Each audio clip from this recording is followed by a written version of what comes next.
This is Planet Music.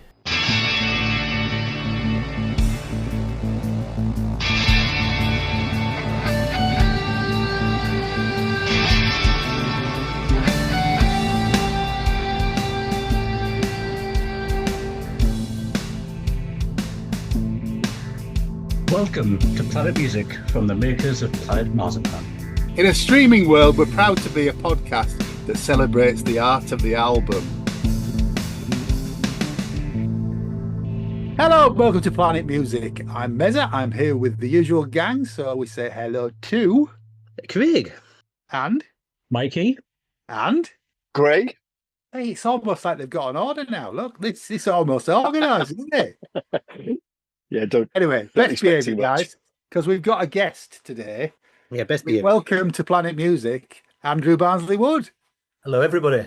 Pleasure to be here, by the way. Pleasure to be here. Afternoon, Barnes. You're here in your capacity as an uber fan of the album we're going to talk about today. Yeah. So not to build up your part, but Well, it's his choice, this album as well, isn't it? So, it is. It is. So for the first time, we've gone off-piste. The albums that we've talked about before have all been at least one of us knows the album and has a real affinity for it. But this time, we've been beaten into submission by Andrew Barnsley Wood, who tells us that Disintegration by The Cure is one of the best albums of all time. So Always in my top five, John, at all Yeah. times. Always in my top five. So we thought we'd let him come on and talk to us all about it. I mean, obviously, we've listened to it as well. But we will do the usual intros if that's all right. So I'll do the Wikipedia entry for this album. So Disintegration is the 8th studio album by the English rock band The Cure, released on the 2nd of May 1989 by Fiction Records. The band recorded the album at Hook End Recording Studios in Oxfordshire with a co-producer. That's easy for me to say. Keep With that in. a co-producer, David M. Allen, from late 1988 to early 89. The album marks a return to the introspective gothic rock style the band had established in the early 80s.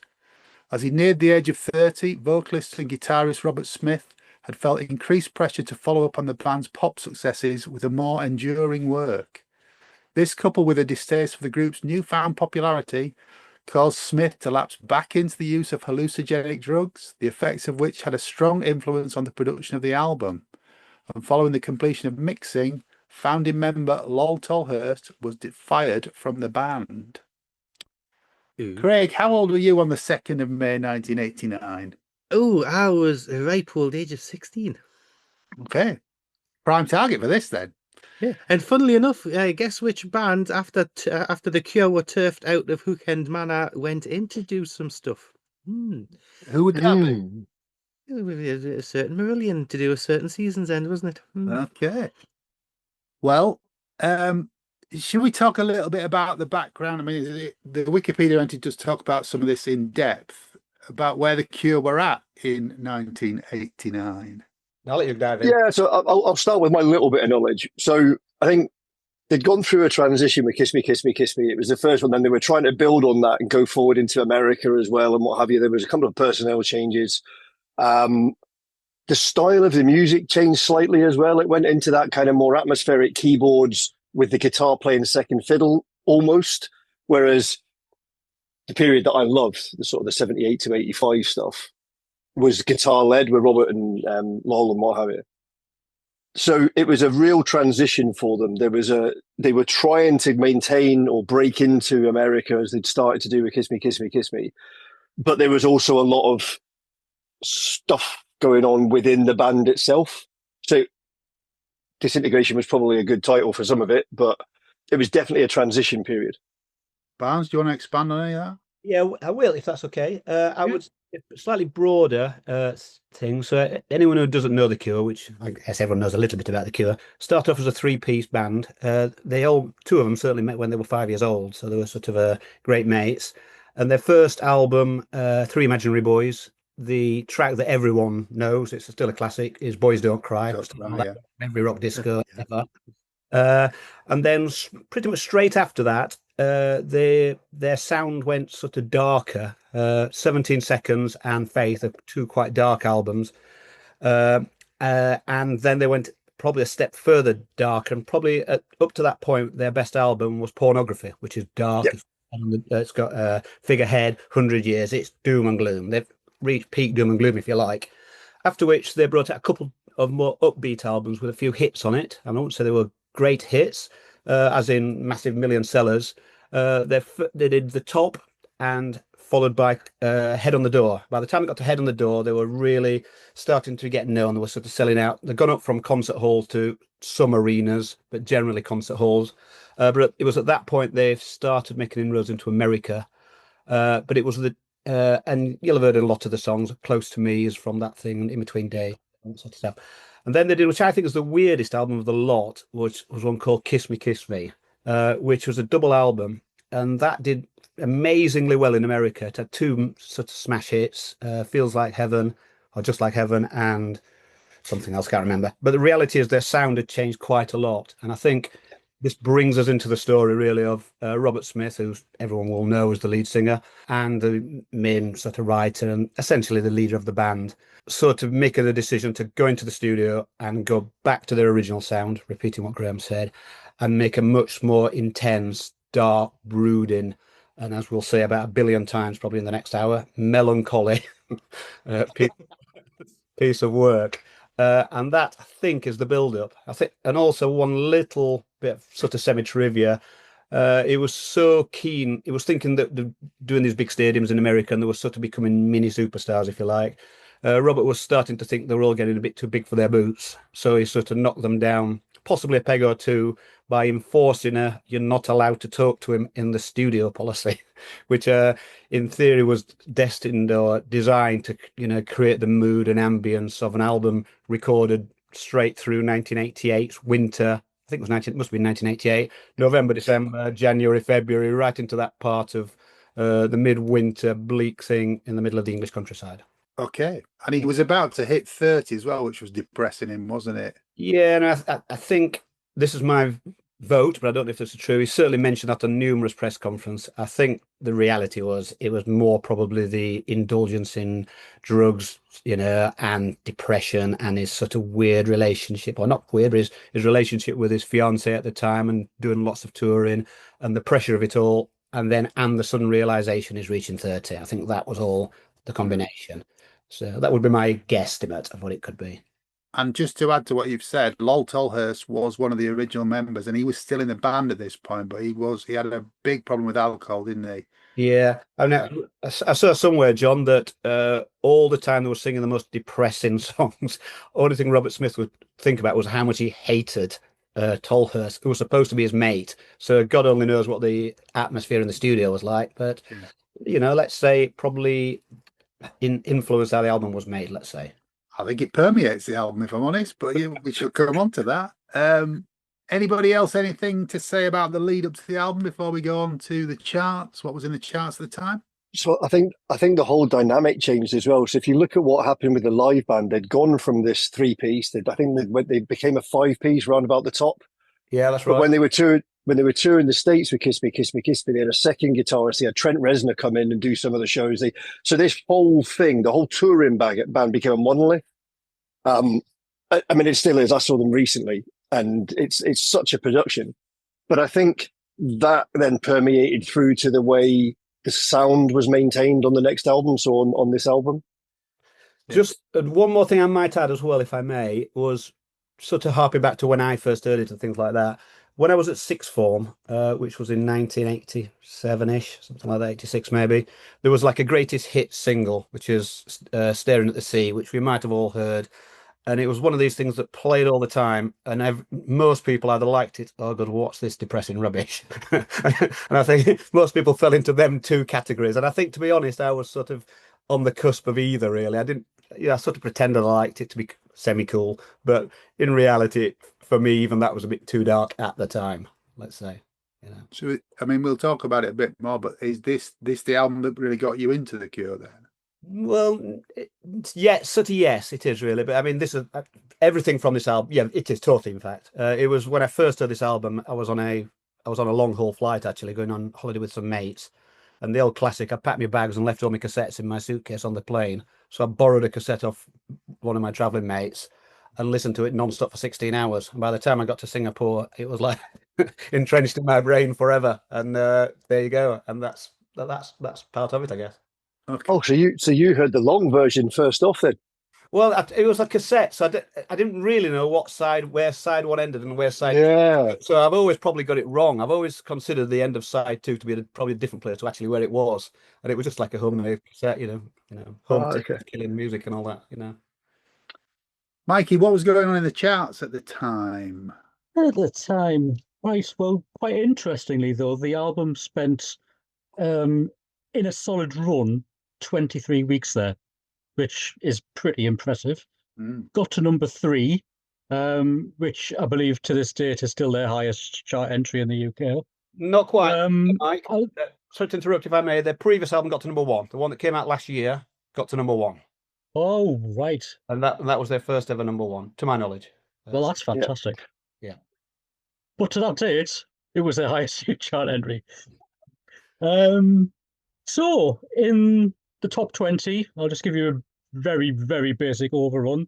You've got things like Kylie Minogue, Paula Abdul, Guns N' Roses, Transvision Vamp, In Excess, Clannad, Madonna, Deacon Blue, The Miami Sound Machine, The Bangles, Simply Red.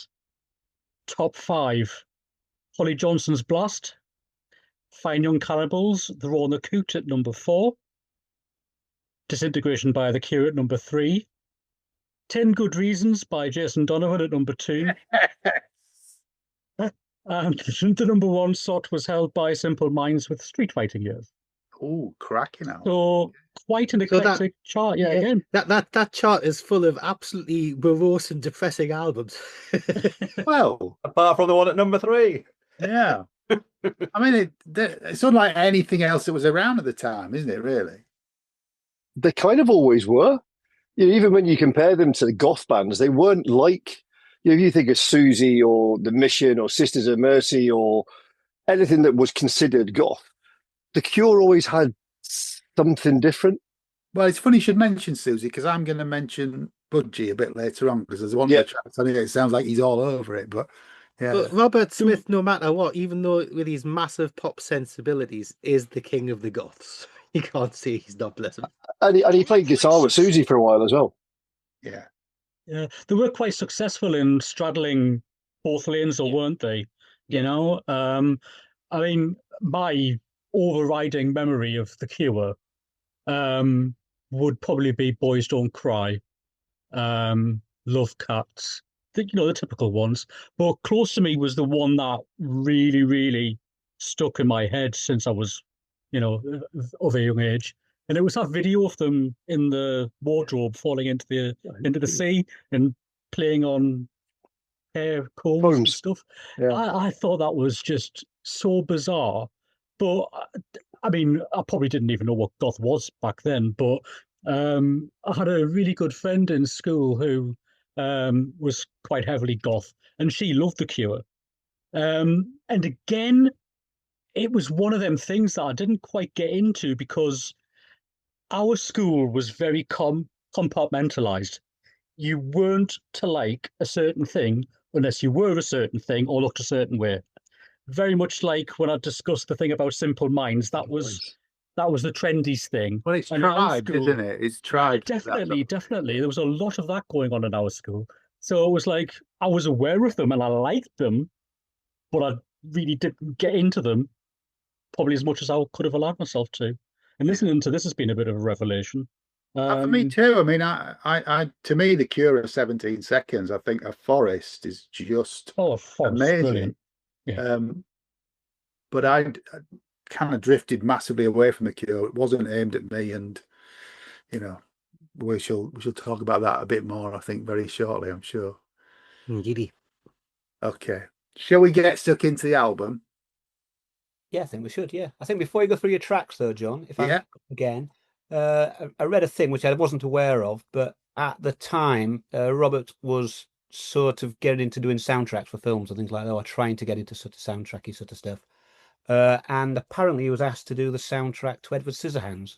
All right. Which he turned down. But again, this could be nonsense, but this is what I read. is that part of the look of Edward Scissorhands was based on Robert Smith, which sort of Yes. which I think it would be anyway, because they're in that sort of Tim Burton gothy world. Yeah. You know. And if you look at the video, especially for Lullaby, is quite Tim Burton-esque and very Nightmare. But Yeah. yes, you can see the Tim Burton almost aesthetics used in that video. I think the only thing I really sort of think of soundtrack wise when I think of The Cure or Robert Smith is Burn from The Crow. Yeah. I can't really think of anything else. I mean, you might have done a load, but Yeah, it's quite often you don't realise it.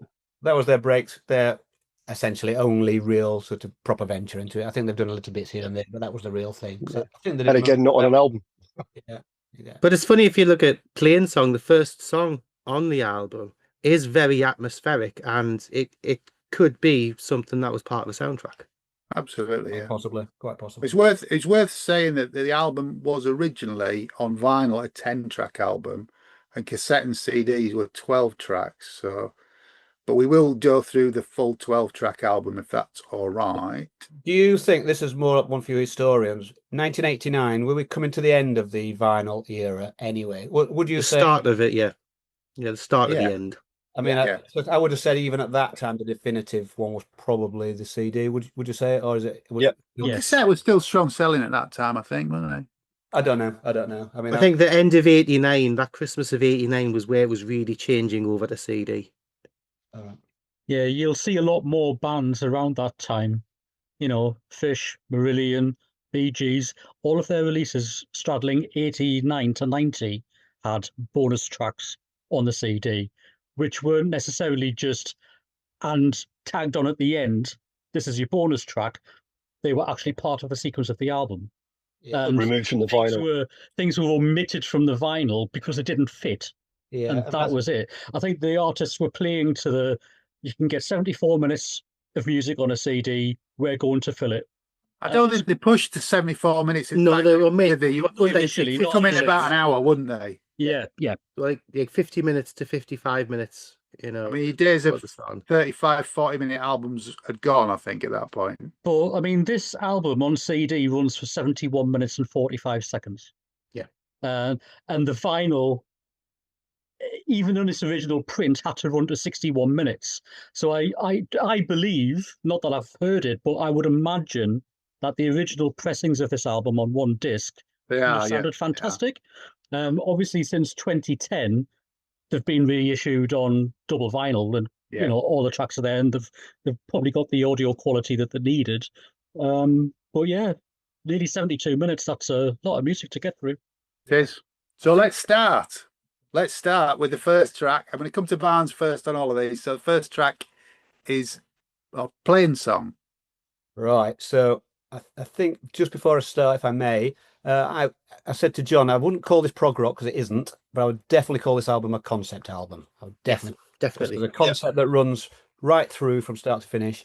And also, in a weird way, I always see it as like the shape of I can see the shape of the graph of how the album flows, and you know the arc of it. The arc of the album, you The know, ebbs and flows. sequencing. It's very, very important, and I don't think you can get away from that. Most of the stuff across the whole album really is sort of, I mean, the clues in the title, isn't it? Disintegration. It's sort of someone breaking apart or coming, you know, someone's emotions coming to bits and going to a very low place. I think we can all pick up on that. So going into Plain Song, which is the first song, like many songs on this album, they've got incredibly long intros and often incredibly long outros with a modest length of vocals in the middle. And this fits right into that thing, starting with like a bit of a crescendo. And then the vocals, you know, you guys are much more knowledgeable than me, but they're almost got so much reverb on them that they're almost whisper talks rather than sang. Yeah. They're sort of very deep in the mix. So really, it's more of a texture less than someone singing the song. Is that fair? But they're kind of unrelated lyrics, aren't they? They're just kind of snatches of words and. Yeah. I mean, I wasn't going to read out all the lyrics, but I think it sort of sets the tone just for the first verse. I mean, the very first words are, I think it's dark and it looks like rain. The wind is blowing and it's the end of the world. And it's sort of you know, that's the theme, and it goes straight in with that, with I would say an incredibly lush sound, but as I say, you guys know more than I'll ever. I think the keyboards do the keyboard washes do give it a bit of an expansive sound, but It's almost an orchestral feel, almost. yeah. But and throughout the album, the bass is incredibly high in the mix. Yeah, Because that's the Cure sound, it's the sort of New Order crossover, and yeah. I think also the drums are almost drum machine like. There's so much written with a drum machine and then drummed on top with live drumming. You can sense that. And again, for us prog rockers, we want him to be bashing all over the place. But once you get into it, that's not the game. It's a sort of, if you really listen, it does mix it up, but it doesn't mix it up completely. It's keeping the same very reasonably simplistic beat, really, I would say. yeah. Okay. Gray, what do you make of Plain Song? So it's really it's really highly regarded by a lot. I mean, it sits quite high in lists of Cure songs and all this kind of stuff. But for me, it suffers because of the length of the intro. I love the atmospherics. I love that whole piece, but it takes so long to move anywhere. By the time it does, I'm just like, oh, God. And it doesn't do enough for me there's no payoff for me. So I really struggle with it because of that. Okay. Mikey? I'm going to say the complete opposite to Graham there. Get in there, Michael. Get in there. I love the long intro, and I like the fact that the lyrics are almost tentpole to the entire song. It's part of the song and not like the basis for the song. I think it sets out the manifesto for the album as it should. It's a fantastic intro. I agree with his comments already. I think the keyboard sounds almost wash over you. They're so lush and they're atmospheric, and I would actually say probably mesmerizing as much as atmospheric. Yeah. What I didn't notice though, when I first put the album on, hearing it for the first time, I had my headphones in, I was at work, and I thought I had the volume turned down really low because all I could hear was I think there were like wind chimes or something in the background. So what did I do? I cranked the volume up, and I'm busy sort of like mopping away, and then all of a sudden this big crash comes in, and I nearly spat my dentures out. It was a really good opener. I really liked it, and it takes like 3 minutes, like Graham says, to get the song, song proper into gear, if you like. But I think it's all the better for it. I agree, the reverb and the effects on the voice give it some sense of etherealness. I really like it. I think it's enchanting. I think there's almost like a trance state being put across, which I'll come on to in a second because it's interesting what they called the song. One thing I was saying good to say about the drums, they sound slightly offbeat at times, and I know the song mentions the wind, and the sense that I got, when you're walking against a powerful wind and you do that sort of like stop start, I'll take 3 steps and I'll do 1, 1, 1, 2, 3. There was that, the drums are kind of doing that sort of thing. It's almost like you feel like you're treading mud. I think it's so clever, the drum work in this. I think there's a lot to be said for it. To me, it's not just basic rhythm. I think it's very cleverly done. But anyway, I looked into the title Plain Song because I thought whenever bands call a song a name but don't use that name in the words, then I go off on a tangent. And Plain Song refers to ancient Christian vocal music, particularly Gregorian chants, which is monophonic and unmeasured in rhythm. And I think that basically says what the song's doing. I think it's really clever. And it's also why that there's that big reverb and expansiveness, because it's like cathedral style, like resonate. You just make the noise and let it resonate. Yeah, I was pleasantly surprised, and I think this was agree with Craig, and it's film soundtrack stuff. Love it. Greg? Well, I'm disappointed in the lot of you for not mentioning one thing. Oh. The very start of the album, those wind chimes are exactly the same as the start of Clutching at Straws. I've done it back to back loads of times. And they're there. Who knew? Who knew? So is that wind chimes in Hook Manor then? Hook End? It's probably either from Hookend or it's probably from a sample or something like that. BBC sound effects record. Yeah. Yeah, the Yeah. BBC Radiophonics Workshop. So Yeah. get your copy of Clutching at Straws, play the first few seconds, then play the first few seconds of Disintegration. You've got it. But like I say, you guys have covered it in so much detail. It's actually one of my favorite tracks on the album. I just like the way that it sets out the cart.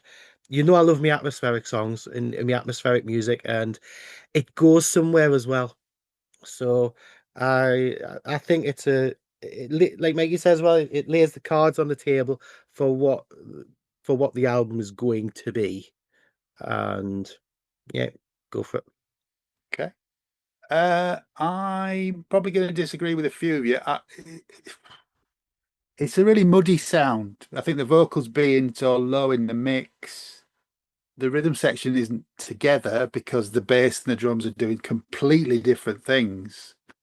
I really feared for the album because I don't know this record at all, and this was the first thing, and I thought, oh Christ, it's going to be a long 72 minutes. This. Then you took them potatoes out your ears, John. Oh no, it gets better. Thankfully, it gets better, but this is not. Didn't really do it for me. There's a piece on Wikipedia that's saying the song plays a role in the climax to the film Ant-Man. It's playing when an iPhone Siri mishears the villain Corey Stroll's Darren Cross saying, "I am going to disintegrate you." Apparently, You know, that's probably why I recognised the tune, but not knew where I kind of knew it from. It's probably from there. yeah. So no, it's not a great opener for me, but things do get better, thankfully. Let's move on to the second track, which was a single, "Pictures of You." Barnes. So I'm just trying to think. I mean, I'm trying to remember the arc of the album as it comes. So this is sort of, I guess in some ways it's my least favorite song on the album, and that doesn't mean I don't like it, but it's just the least favorite. It's a little bit, for me, a tad too long. My mates I go to the gig with, one of them, it's his favorite song they've ever done, and he literally, we have to all be quiet and wait while he sits and listens to it. You know what I mean? The story is, I mean, it depends who you believe. And I have read somewhere that Robert Smith does intend to elaborate on the truth a bit about the background of his stories to make them a bit of mystery in there. So there was a little bit of a chat about a house burning down and finding some photos, but I don't think it's that at all. Also, I read somewhere that Hookend Manor caught fire and it was the only thing he saved, and I think that was rubbish as well. So I think the reality is it's a story about remembering somebody. That, you know, it's a sort of part of the very start of the story about a lost love or the end of a relationship, and you spend your time staring so long in your miserable state at these pictures that they become real and the real person's gone. I think that's my reading of the story. I mean, I'm sure Mikey knows how it did in the charts and things like that, but it's one of their more popular songs. I think it's probably in their top 10 most popular songs. I did Google all this. I think it's number 6 or something like that. Most listened to songs. And for me, it's after this song where the album starts, if that makes sense. Okay. Great. So I think it does suffer on the album from being a little bit too long. Because what is it? Nearly 8 minutes, well, 7.5 minutes long. The single obviously was only 4.5, 5 minutes. Yeah. And that's the version I knew first. Yeah, and fell in love with it. Yeah. Fell in love with it when I played the album the first time, and it was a case of that's not Pictures of You. What's going on there? Because there is a change between the intro and then when the vocals start, there's a change in the song. For me, it's one of the top 3 tracks on the album, probably because I knew it so well beforehand. I knew so well as the single before I'd listened to the whole album. I think it suffers from being too long on the album, though. I do agree with that. But the 12-inch version is quite good as well. Okay. Mikey? I think the length of this is absolutely perfect. I was only aware of the 7-inch version, obviously, prior to listening to the album. So when I put it on, I was like 7 minutes, thought that wouldn't have been a single, you know. So for me, the first 3 songs on the album are almost like a mini suite. I think they belong together and they live and breathe together. And I think the length of this track in particular works better because of that. It's like a hinging point between the first and the third song on the album. I was getting massive Joy Division New Order vibes with this, and it's very, very bass driven. As I think, like you said, John, I think a lot of the songs on this album are, but that's the Cure's sound. And it's funny that on the elder sister pod, Planet Marzipan, that you've had a lot of Marillion fans saying that they love this album. Yes. And when I'm listening to this in its album format, I can understand why. And I actually believe Marillion could do a stonking cover version of this. I think it would be right up their street. I really, really do. Never heard Ian and Pete play like this. I think it would be brilliant. I really do. I think allowing the track to breathe either side of the vocals on this track are absolutely essential. Because the first song on the album was obviously quite subdued, and like you're getting to his normal vocal delivery by this song. So I think having the musical, start and end is needed. The only thing I would say about the track is that the ending's far too abrupt for my liking. It just, snap ends. Yeah, it falls away, doesn't it? Yeah. So, and I checked out the 12-inch version, and it really is not much different. It's just a slightly different mix and a slightly different take. It's only about 30 seconds longer than the album version. Yeah.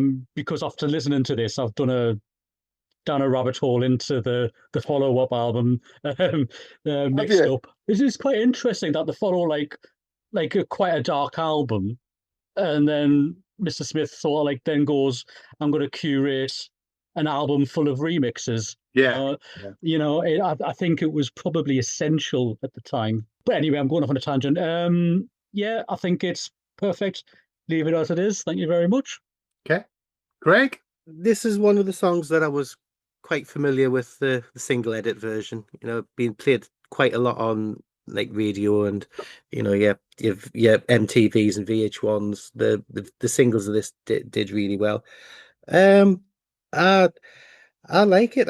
One thing I think it's really funny because I'd never seen the video for this before. I'd heard the single a lot around. I'd never seen the video for it before, and I watched that the other day for the first time. And it's them playing outside in the snow with palm trees. And it's shot quite avant-garde with handheld cameras and things. And it's funny because it doesn't necessarily fit with the theme of the rest of the videos for the singles for the album. But I think it is a classic Cure song, and it's a classic Cure single, and I like it. Okay, this is where the album starts for me. I think Plain Song is quite a long intro, but this is what the Cure sound like to me. This is, Smith's vocals are clean and clear, and you can hear what he's singing. The bass and the drums are playing together, and it's got a bit more pace to it than Plain Song, thankfully. I think the 7-minute, it's just got room to breathe. I think the single I was aware of, like you guys. I mean, the piece on Wikipedia about this song does allude to what you'd said, Barnes, about according to interviews, the inspiration for the song came from when a fire broke loose in Smith's home. After that day, Smith was going through the remains and came across his wallet, which had pictures of his now wife, Mary, and the cover of the single is one of those pictures. So some of that does kind of ring true. But yeah, it's great, and I think its length allows it to expand a bit. But do you not think it's also what Barnes had mentioned before? Sorry to dive in with it. There's a lot of the songs where you don't get any lyrics, sometimes till halfway through a song, or at least sometimes even 2 minutes into a song before. But we're used to that with the other stuff that we listen to, aren't we? That's not unusual, I think. But on a band who, I'm not saying that they're not like a pop band, the Cure are the Cure, they are what they are. But for to get such commercial success. But if this is Robert pushing back against all the pop stuff that they've done, I can understand that, absolutely. Yeah. So just to pick up on that, though, I think other than to fans of The Cure or fans of this album, The Cure really have always been a singles band. So if you look at Staring at the Sea, half the album actually doesn't appear on an album. You know, it's singles that didn't appear on albums. It's singles that they released, and they're renowned for doing that.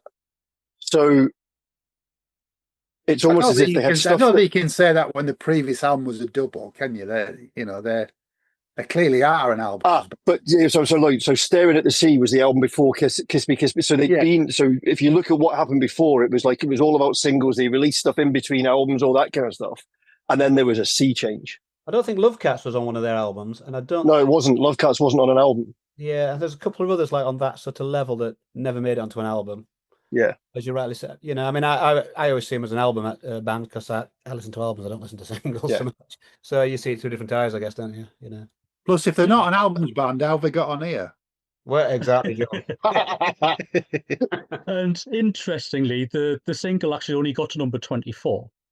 So, I'm saying only, that's, still a hit in a lot of people's cases, but it wasn't released until the 19th of March 90. It was nearly a year. Nearly a year afterwards, wasn't it? Yeah. The album came out, yeah. Fourth single, isn't it, from the album? Yeah. But it does make Rolling Stone and Billboard top single charts. So it's in the top 500 singles and Rolling Stone in the top 40 records from The Cure and Billboard, I think, isn't it? That was in 2011, though. Yeah, so it's still 15 years after the album was released. Yeah. 12 years after the album released. So do we think, was the single released that late on to coincide with the tour? I think probably. Most probably, just keep it going. Also, tends to be that way. Also, sort of jumping the gun a little bit, at the end of the tour, Robert Smith said they were never going to tour again, and that was the end of The Cure, and they sort of took a hiatus for... Well, no, because they played Glastonbury the following year. Well, yeah, that's true. But I mean, apparently used to sell at the end of every tour, so that doesn't really help. But I think there was a long gap between this album and the next one, which was... He sounds very much like Derek. He's got cunning plans that never quite come to fruition, but... Quite possibly. Okay, let's move on to the next track on the album. Barnes, it's track 3, which is Close Down. Yeah, I mean, I love all of these songs, but I love this one particular. It's just a good song. Again, it's on the mold of a long intro, few words, and it's more an atmospheric thing. The story is really narrating someone's descent towards disintegration, really. Closing down. I think there's if you Google closing down, it actually means something about someone closing down, clearly, but it's a bit deeper than that.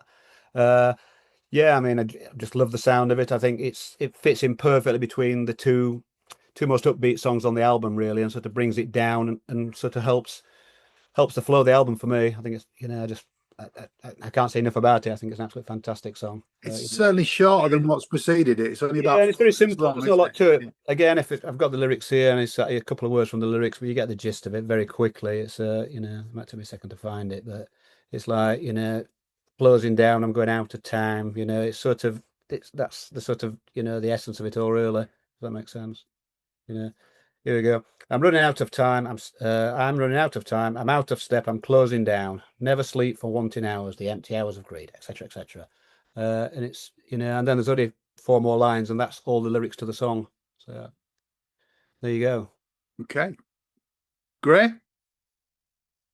So until about 2 minutes ago, I'd probably, or slightly longer maybe, I'd probably said, "Yeah, not for me." But Craig, with the arc of the 3 songs, has put the song in an entirely different light, because if you think a plain song with the sort of the Gregorian chant as the dawn and the what have you, and then pictures of you being the daytime, someone on Reddit has written an explanation of this song as being the regret of staying up all night and viewing the sunrise through tired old eyes, the shedding of identity that transmutes into, and I can't see the rest of the post because I've not got the full link up, but that arc of morning, day, and then and I've been tired at the end of the process. The music fits. It actually puts it in a different light straight away when I think about it like that. I hadn't thought of those 3 songs as linked, but that also ties into Barnes. It's a concept album. It's got that journey through the arc. And I sort of see them all as linked in this weird sort of flowing. Yeah. I agree with what Craig said about the 3 songs, but I would just keep that was Mikey. It was Mikey. Was it Mikey? It was me. Well done, Mikey. Sorry, Mikey. They don't really listen to what anybody else has said on here, folk. They just say their bit and get off. Mikey, follow that.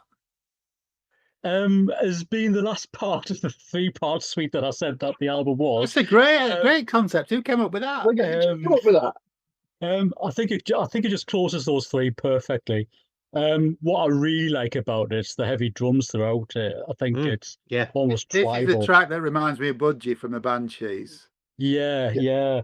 It's got it's just a very hard live drive to it, and I think it works really, really well. It reminds me a little bit of very hard and loose old OMD or John Fox Ultravox. There's I think it's that sort of like post-punk new wave thing going on, and I think it's obviously Robert Smith's kind of like bringing old Cure into new Cure sensibilities. I think it works really, really well. I love the keyboards throughout this as well. There's just so much atmosphere going on the track. But again, the one thing that lets it down is the ending for me. For some reason, the 2 tracks that are like side by side have just got really naff endings. I just don't know whether they just didn't have time in the studio to bake them properly, whether that's how they wanted it to end. But as a poem set to music, I think it works beautifully. You can't really say it's anything other. I mean, it's just one verse. But yeah, love all 3. I think them 3 tracks together for the start of an album are absolutely outstanding. Good one. Okay. Greg? Yeah, I've found it to feel like a sister song to Plain Song. I love the rhythmic drums on it. I also love the fact that, considering how high up in the mix and the rest of the album the bass is, it's not here. It's subtle. It goes with it. The keyboards are lush. And the guitars are nice. I think it's got a nice flow to it. And again, there's very, very little lyrics in it. It doesn't start till halfway through the track. But nice little cinematic experience, and it does get the feeling of either very late at night or very early in the morning. And I think Mikey's right with the flow of it. Okay. I'm not really a fan of this. It's more of the first track again. I think the lyrics are spoken rather than sung. The drumming is quite impressive, but the bass off doing its own thing and the guitar off doing something else. It's atmospheric, but I mean, because Pictures of You precedes it, it puts this in the shadow of that for me. I'm looking for a hook or a lyric or I mean, if I asked you to whistle close down to me now, none of you could do it. Could you? Never see Brought on Alvarez not singing as well. Yeah. None of you could do it because it's not. That's not what it's about. But it's just more of the first track again. It would be great on a vinyl. I'm sure the double vinyl, probably this is the end of side 1. So it would follow that arc that Mikey suggested, but not really for me, that one. Track 4 is another single, Barnes' Love Song. Yeah, this is, I think everyone will probably all agree, this is almost the anomaly on the whole album, actually. It's short, to the point. He apparently wrote this for his wife-to-be as a wedding present. I think in the context of the album, in some ways, it doesn't fit to the story. But in other ways, if you really look at the lyrics, it's sort of it's not the most lovey-dovey of love songs. It's almost saying I'm away touring and it'd be nice to be back home. And and every time I'm away from you, you make me feel like I'm whole again, things like that. But really, I think it's a bit of sort of regret that he's away when he should be at home, really. And I think it's an element of that vibe about it. Or is it that he's absent-minded and it's, in a world where his depression's not great and all that sort of stuff. And it's a bit deeper than it comes across just as a love song, if that makes sense. Okay. Great. Love it. I get top 3 song, but I think for me, and picking up on Barnes' thing about it not be really fitting in perhaps with the album, it's old-fashioned Cure for me. Yeah, it's that short and to the point, guitar led, really great. I love it, and it's layered exactly as I totally agree with the lyrics thing. It on the surface, if you just take it as you see it, it's a love song, but there's so many layers about the regret, the kind of almost the depression side of it. So it's I think, what did it get? Number 2 No, yeah, number 2 in the Billboard 100 or something. Yeah. Yeah, so the best really, seller off this album, wasn't it? It was like the big. I think it was the biggest hit at the time, almost. yeah, and top 20 in the UK. So really big song. And for me, I think it was the redeeming factor of the album, because it was what made me think, right, it's still The Cure. I'm sure the record company were over the moon when they heard this. Interestingly, the album is Fiction Records, but this is Fiction and Electro Records. It was done by both labels, so I don't know if it was made in America though, because it was a US single. Because it was the US single. That's right. Yeah. Yeah. Okay, that makes sense.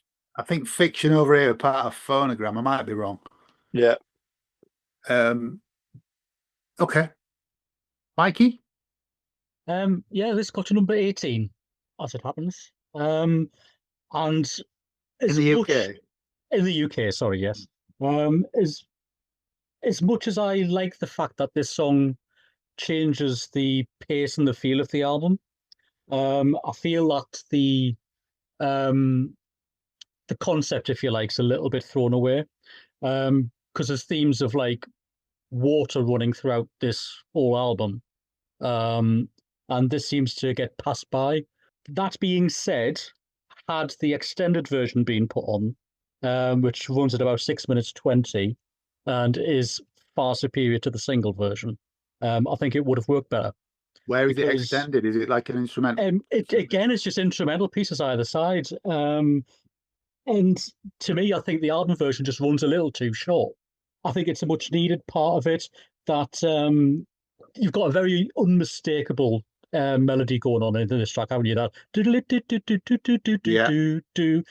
it's unmistakably Cure, absolutely brilliant. And the bass line, it's very Peter Hook.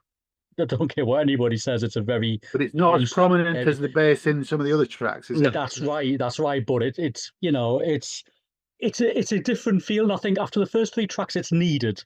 Yeah. But I think it's a little bit misplaced. I don't know whether it's the position on the album or what, but don't get me wrong, I do like the track.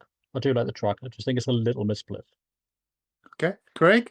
I mean, it's an iconic Cure song, really, isn't it? I mean, the keyboard riff all the way through is, you probably go, that's the Cure. Anybody, even if you don't know the Cure that well, you listen to that and you go, that's the Cure. And yeah. I think, like Mikey says, it is too short for what it needs to be. So was it like 3.5 minutes or something? Then it just drops. Yeah, it's 3:29. Yeah. Yeah, it just drops off at the end. It doesn't have a fade out or anything like that. It just bam, finished. And I think I haven't heard the extended version, I'm probably going to agree with Mikey, even without hearing it, that it could have done with more for the album version. Yeah, go listen to Mixed Up. Get it queued up. It's brilliant.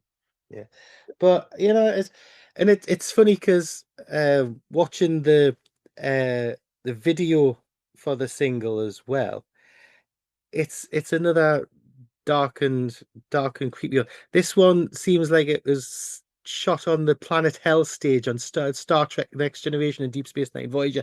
They had this set that they used as an alien planet with all these stalagmites and stalactites. It just looks like it was shot on there for the Princely Sum of Twopence. But there you go. I'll find an Anorak wave in a song. You know what I'm like. Yeah, you crowbarred that in, didn't you? Oh, too good, right. This is the best track on the album. For me, I think the fact that it's shorter means they're more focused, and it's got a tune. Smith's singing on it. This is classic, as you've said. This is a classic Cure sound to it. Yeah, the lyrics are completely out on their own compared to the rest of the album, aren't they? It's a love song. Yeah. And it's quite a simple one at that, but it's great. Yeah, I love that. Do you think when they were writing the album, they got a few of these sort of songs stored away and just think, actually, now would be a good time to place this in it just to, alter the curve of the album? I mean, you can imagine that happening. I joked about it earlier. I can see the record company actually hearing what they've got and saying, where's the single? Yeah. Or can you use it, where's the light and dark instead of the dark? Yeah. It's a good contrast to what comes next, isn't it, really? Very much so. Very much so. Track 5 then, Barnes, Last Dance. So I mean, I'm going to say I love all the songs, so it's pointless saying that at the start of each one. I would describe this one as not dissimilar to the first, third, and in this case, fifth song. It sort of sandwiches between them. Again, it's quite, it's quite a lot of music before the songs come in. But when the lyrics do come in, it's very much a song about either meeting someone for significantly after a breakup, so like a teenage love relationship sort of thing that you meet 10 years later, or some sort of reminiscing back to the last dance, which might have been 5 years ago, but when you meet this girl who's now a woman, she's completely changed, but the storyteller's life's not moved on.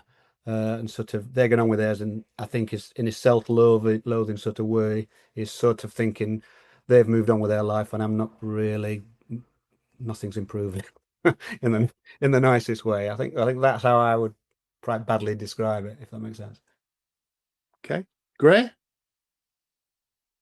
I like this. I think this is a combination for me. So that it's in two parts. The intro piece makes me think of early 80s Simple Minds, and the actual was that when it kicks in, it sounds like Charlie Burchill to me. Yeah, but then also the bass.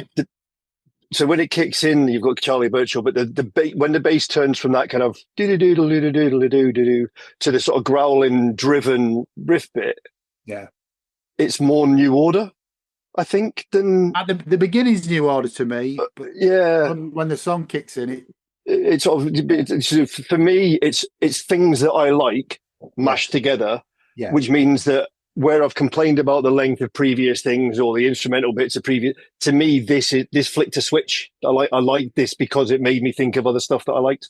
The other stuff that I found a little bit on this as well is the bass work at the start reminds me a bit from Duran Duran's Wedding album. I don't know whether it's say that Come Undone or it could be Come Undone. It's definitely got a vibe of one of the two of the tracks on there. Okay, Mikey.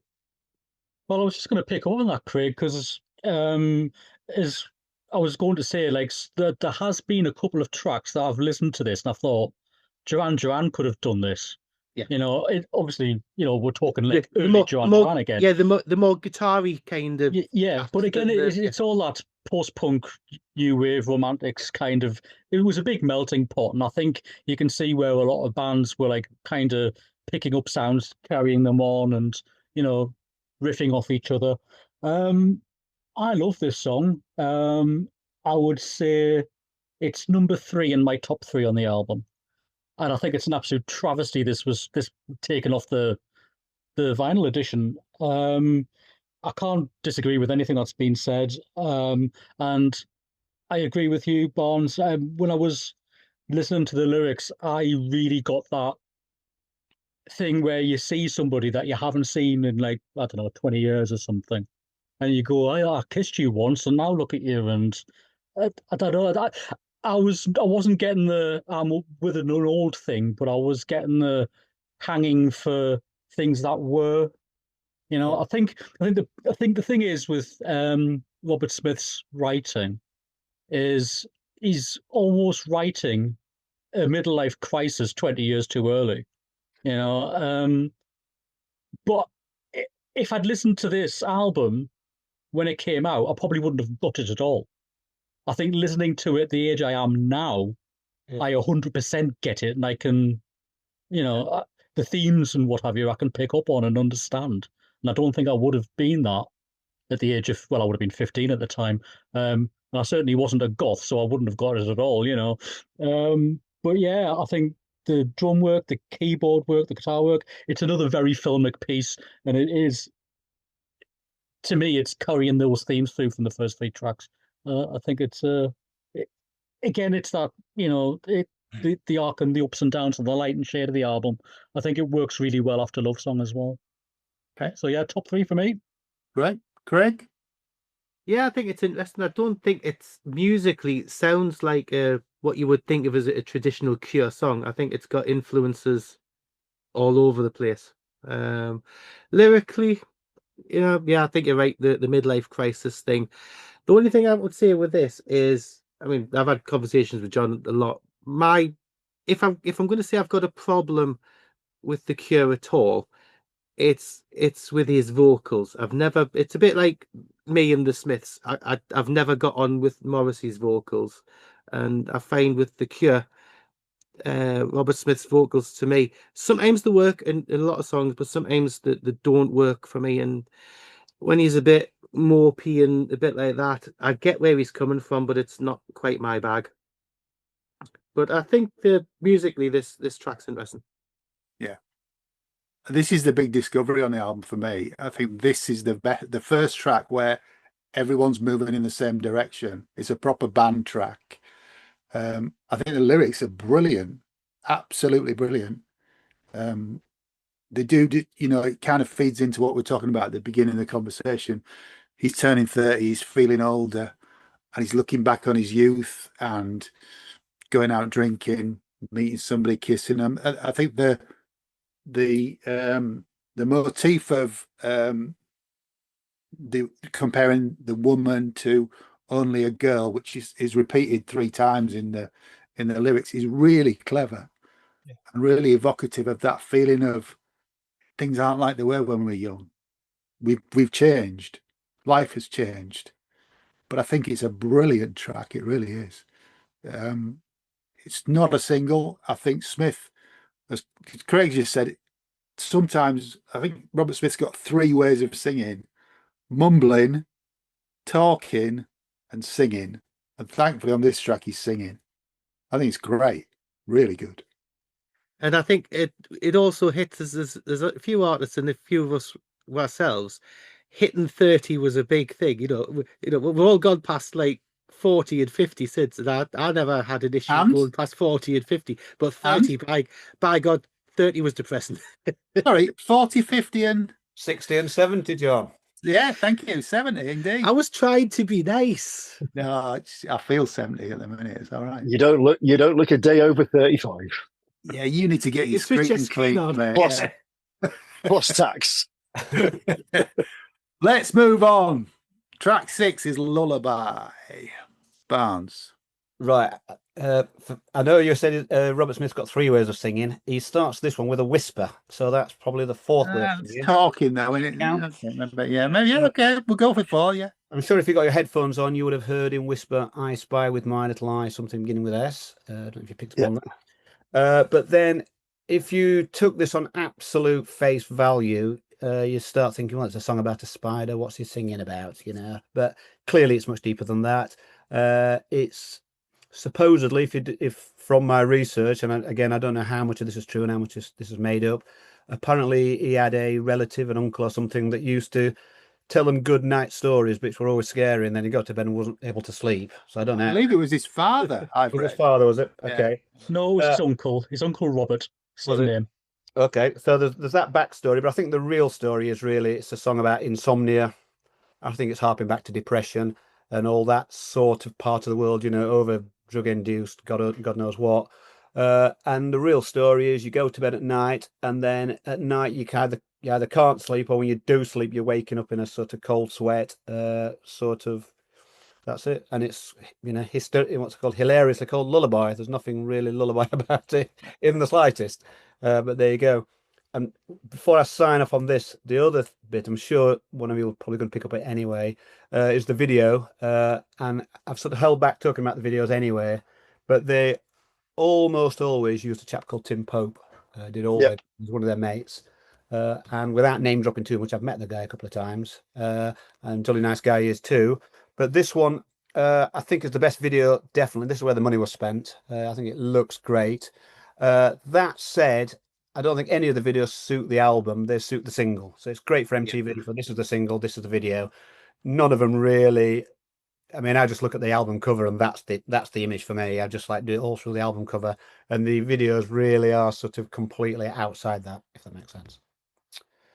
Okay, Gray.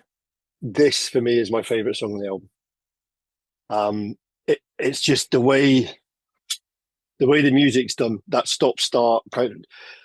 I mean, it flows, but all the different parts are interlocked in the way it works together, and it makes me think. I mean, I know it's been deleted now, so those who haven't seen it will never see it. the child catcher in Chitty Chitty Bang Bang. It's got that kind of creepy kind of, and it fits with that kind of the uncle telling the creepy stories.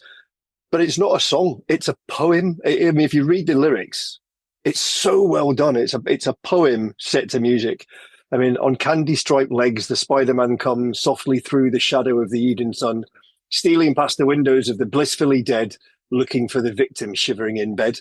It's like, it just goes on. It's not a lullaby, really, is it? Far from it. But I love it.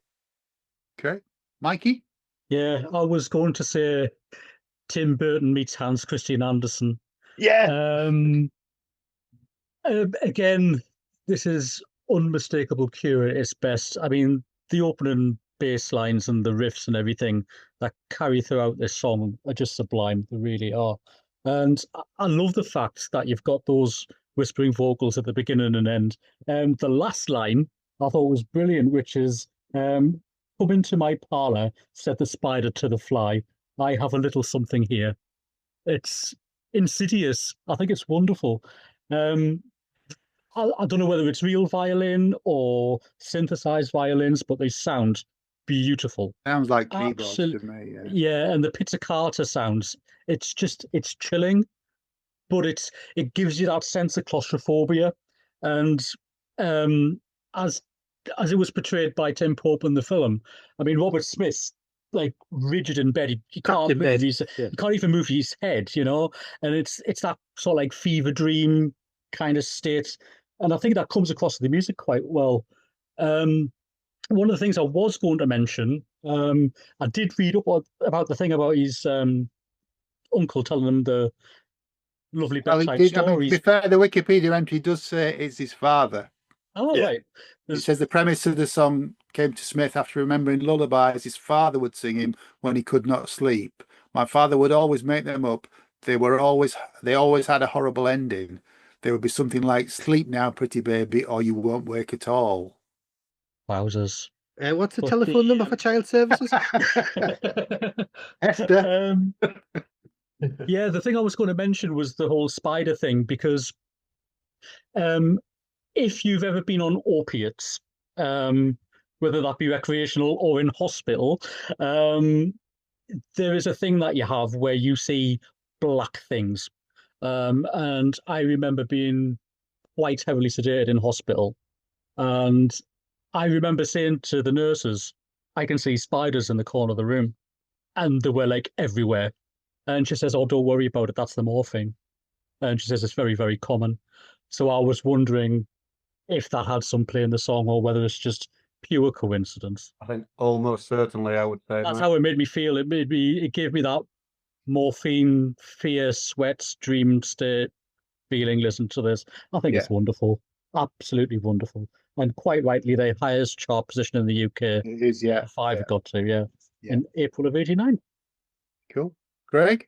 Yeah, this was a real big crossover single for them then, because this got heavy rotation Radio 1 and stuff, and it was around everywhere.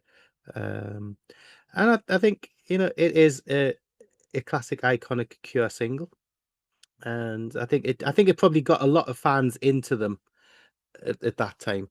And I think the video for it creeps me the hell out. It really does. It just it does what it is on the tin. It really does. It keeps saying iconic, but it is, and it's definitely one of my favorite songs on the album. But it's a song I've known since it came out. Go on, Bonds. Don't know if I mentioned it, but I'll just add it to the list anyway. It also won the Music Video of the Year in 1989 or 1990. So whatever year it sort of was exhibited, it won the award for the best video. Just so you know. Yeah, cool. It was the first single from the album, so it preceded the album by about 3 weeks. It was out on the 10th of April '89. It to me it sounds like The Cure. It sounds like Close to Me era The Cure, which is no bad thing. Again, it's another track where everyone's moving in the same direction, so that they're the ones that are easier on my ear. Can I pick up on that? Yeah, I think one of the reasons I'm not going to say disappointed in the album, but confused by the album really when it came out was the first two singles were Pictures of You and Lullaby, and they came out before the album came out. And they were, to me, Pictures of You was the last single. well, that was in 1990, wasn't it? Yeah. But this before the album, so it's very much The Cure. It's very much of what you would expect. And it's a case of, well, that's when I listen to the album, that's not what I got. Which really kind of like, whoa, hang on a minute, I'm not sure if I like this. Yeah. And I still struggle with it, probably because of that reason. I could see that. Yeah, absolutely. It's very different to the singles, isn't it? Most of it. But but it's also odd that in America they didn't want to go with Lullaby as the first single. Well, there's a reason for that, and we're going to talk about that track now, aren't we? Yeah, set it up for you. Thanks, mate. Barnes, let's talk about Fascination Street. Yes, Fascination Street. So from now on, I'm just going to call them all 10 out of 10 epic songs. So it's utterly pointless me telling you how great they are. So I'll just, because they are. But I think now we could suggest that, for me, I know you mentioned the first three songs came as a suite. I would say from now to the very end is one enormous long sort of suite in itself, even though this is a single. It's not a traditional single, I don't think anyone would say, in its sort of format. Was it a single over here? I don't think so. In America, wasn't it? Yeah. America, yeah. If we're counting 4 singles off the album, we could call this one the 4th of 4, or certainly one that wasn't released in the UK. The story, Fascination Street, is to my knowledge, from my research and all that, is the story of sounds like a debauched night out on Bourbon Street in New Orleans, where, depends where you read it from, but it's really saying there's lots of noise, everyone's talking, but no one's listening. And I think it's a metaphor for sort of drug-fueled sex and sort of a one-night stands meets a very, again, self-loathing, what was all that about sort of track to me. In its opening time on Fascination Street, that's sort of it's all about that. Love it to bits, like I love all the album, but as I say, this really is now the start of the descent downwards on the curve into disintegration, if you like. This is, we've sort of done with the singles, really, technically or semi-technically, and we're now following the musical journey downwards, I would say. Okay, great. It's really weird because listening to the song in isolation, I really like it, because it's quite driven. It's got that kind of New Order. Is it New Order? Joy Division? Probably more New Order. That kind of bass-driven, dark pop sound in it, and I really like it. But I've just had Lullaby, and I loved it, and I just thought, oh my god, do we have to go back? And when I play the album, it's like, do I have to go back to this? And it's weird because in isolation, I really like the track, but by this point in the album, I'm missing The Cure, and I think that's my issue with it. Okay. And then it goes down from there. Mikey. For me, this is another one of those tentpole parts of the album. I think Lullaby and Fascination Street are kind of like the end of one and the start of another. But for me, the end arc doesn't begin until the next track. I think this is another standalone one, like Lullaby for me. But it's a very, very rocky track, and I think that's needed at this point. A bit of faster pace, a bit of hard hitting, just all out rock almost. To me, Simple Minds could have played this. That's just what I was going to say. For me, on my notes, I've got it's like New Order meets Joy Division meets The Cure meets Simple Minds. Yeah, I could just see Jim Kerr rocking out to this one. I really, really could. Probably sort of like just probably prior to Street Fighting years' time. But anyway, for me, the 9-minute 12 extended version is far superior to the album version as well. And I think what I'm going to do is I'm just going to put my own playlist together and just insert all the extended versions. Is that on mixed up then? Because it is on mixed up, yep. Is that the version you're talking about? Yep. I'm going to say, because the extended version on the single was 8:48, so That's a different. Oh, sorry, yeah, sorry. What I meant to say was it's nearly 9 minutes on the 12-inch, not 9/12. Sorry. Looking at my jumbled up spider crawling notes. Yeah, Does your house have an extension? it needs one. It's like obviously. So yeah, I love one of the lyrical lines, by the way, and I'm going to read that out now, which went, "But if you open your mouth, then I can't be responsible for quite what goes in, or care what comes out." Just thought it's really, really clever. And again, it was like picking up on that sort of like sleazy sex thing.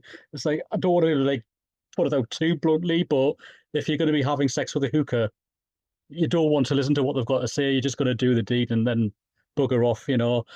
It was much better put like this. But yeah, I really like the track, but it works much better as a 12-inch version than it does on the album. Okay. Craig? I forgot something. Sorry, quickly. Go for it. The guitar work.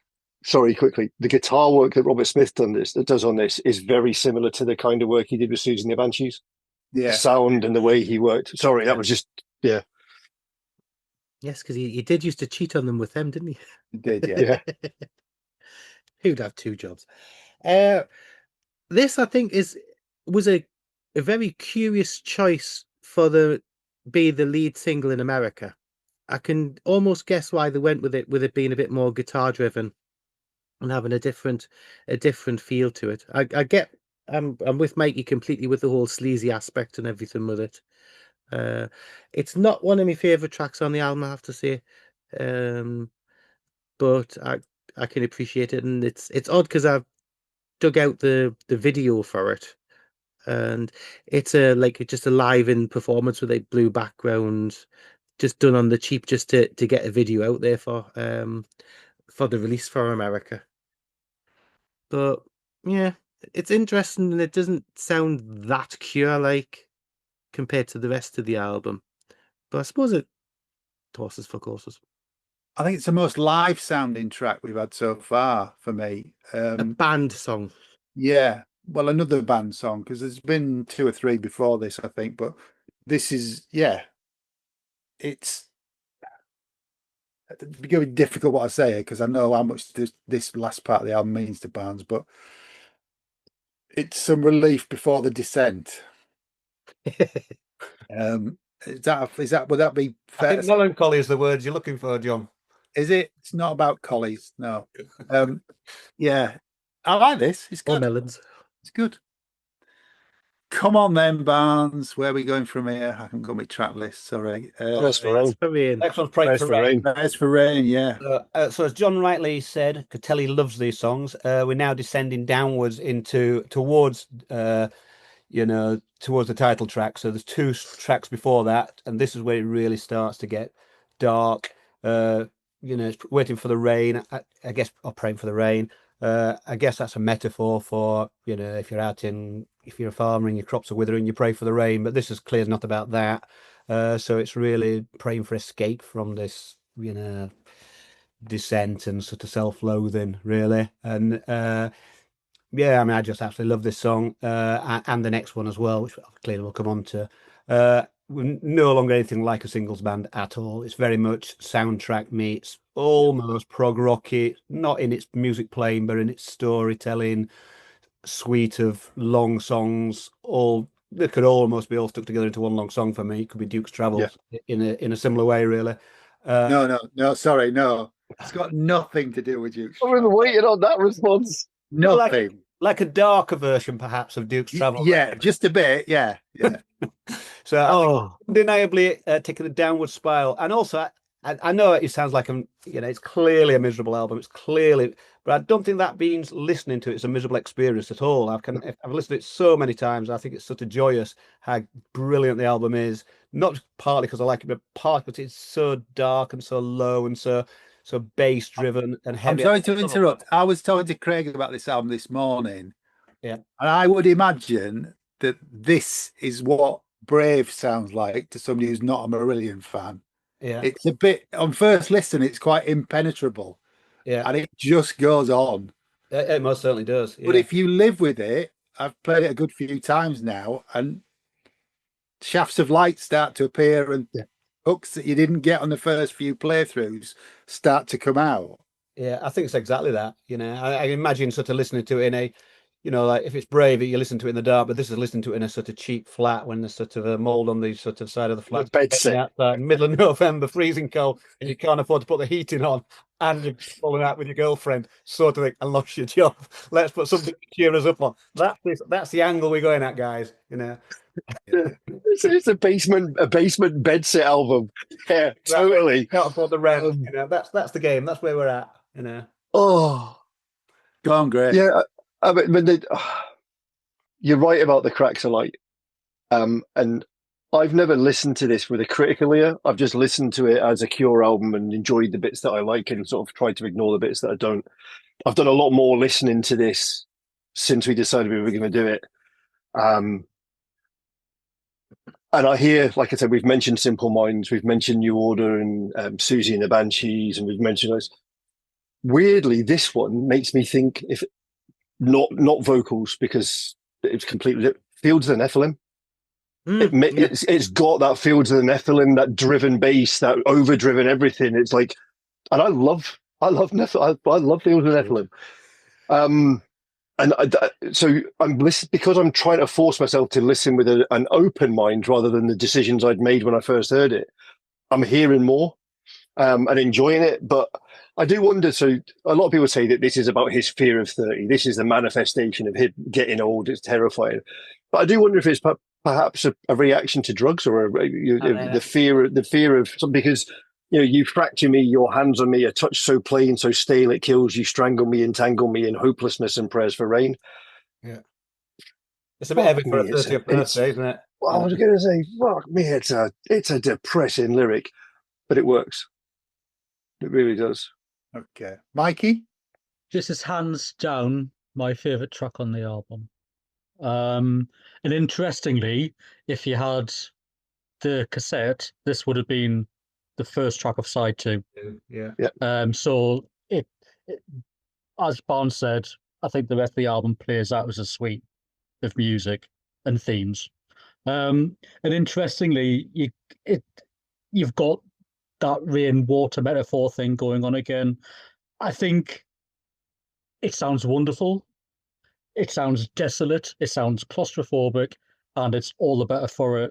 I think there's just so much atmosphere in this track. I can't put into words what I hear. You need to hear it to just understand it. I just think it's really, really good. There's quite a lot of interesting sound effects in this and the next track, actually. And I love the backwards keyboard sounds towards the end. Absolutely wonderful stuff.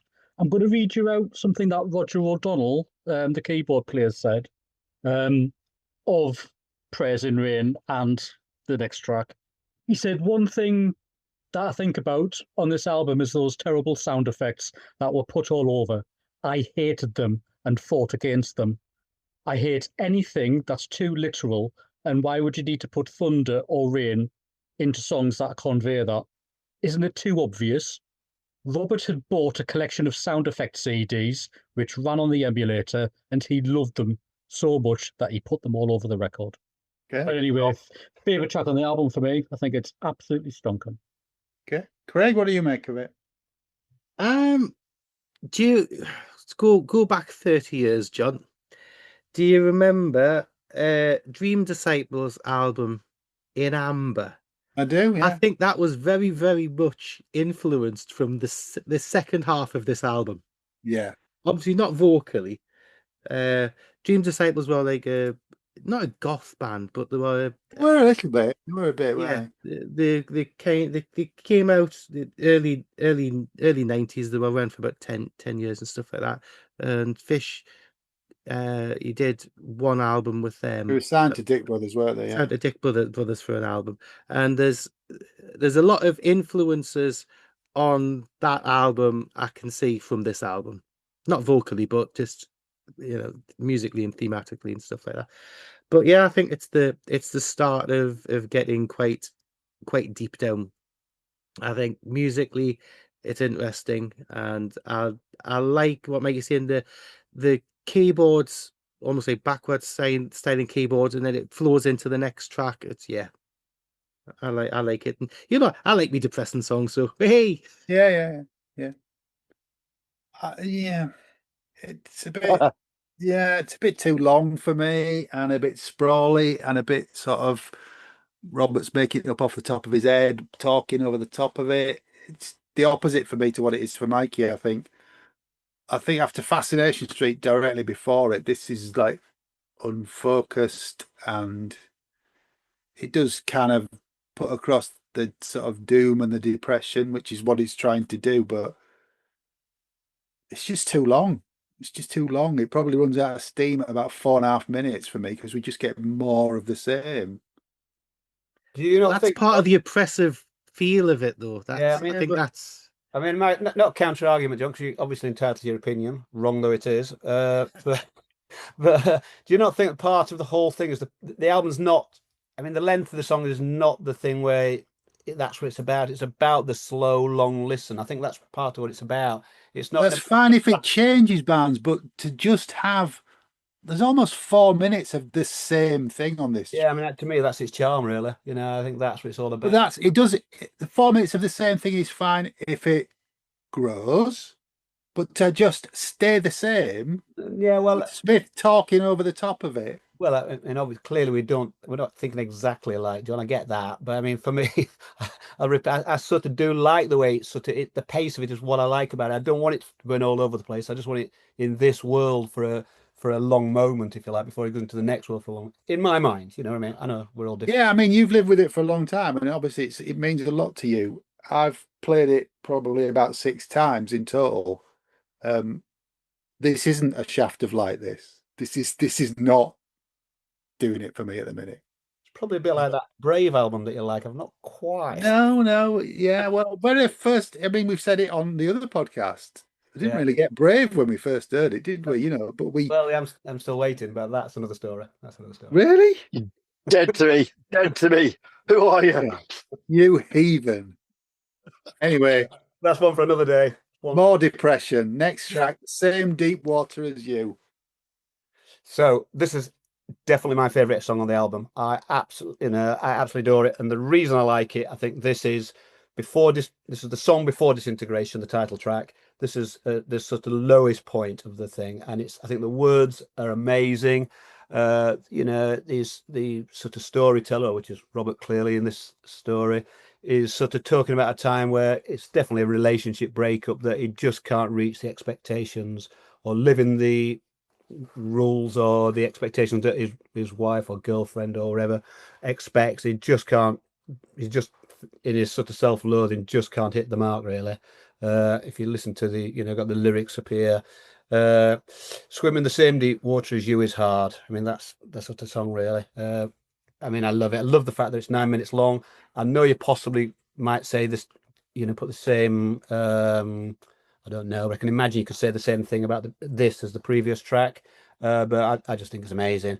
And despite what O'Donnell says, I like the thunder and rain at the start and end as well. So there we go. That's my vote for what it's worth. Okay, great. I've spent weeks trying to work out who this makes me think of. And someone's just answered it in his comment about the previous song. It's got that dream desire. It's got that kind of, it's, because I was going to say it's almost like Fields and Ephemeral again, but it's not, because it's nowhere near hard enough. But it's got that gothic feel without being goth. And it's interesting because I end up down rabbit holes on Reddit and all sorts of things talking about song meanings and all that kind of stuff. And some people say it's about suicide. Some people say it's interesting. I found a post and the guy goes, he says, a song only beaten by disintegration itself in terms of beautiful, soul shedding, disturbing music. Spent many a night listening to this at full volume in a darkened room. The suicide suggestion is probably correct, but could just be a metaphor for the intensity of a specific relationship. I think it may be referring to the acceptance that a particular relationship will ultimately destroy you, and yet there is an all-consuming need to continue with it. So that kind of, I know it's wrong, but I can't let go. So that suffocation and all that, and the music gives you that kind of feeling, the way it's the darkness to it. And I love the thunder and stuff at the beginning. And I hadn't noticed. Right, we're going to get it right there. Mikey, was it you that talked about the watery themes throughout this album? Yeah. I hadn't even noticed that until I started again paying attention to it properly. I hadn't noticed that through the album. Mikey? This is my second favorite track on the album. When it first kicked in, I honestly thought that my iPod had flicked to Enya's Storms in Africa. Just that booming crash when the thunder comes in, I thought was absolutely inspired. And yes, literal, but I think it really works in its context. For me, this track just dials up the filmic feel even more. And I didn't think that the 9 minutes on this dragged in any way at all. I think it's one of those ones where it doesn't sound like filler and padding. It just works for me. And that 9 minutes just flies over. Absolutely does. What I was going to what I did get from it was one of those when you like people want to expect something from you that you never can give. Like when I think that's what he's trying to convey in the song. I'm not entirely sure, but it's like I've become hollow. I can't give anymore, and it's that descent into disintegration. It's the next song for me, and it follows the previous one quite nicely as well, because you've got somebody sort of like praying for rain. It's that the need of water to wash away something and bring about renewal.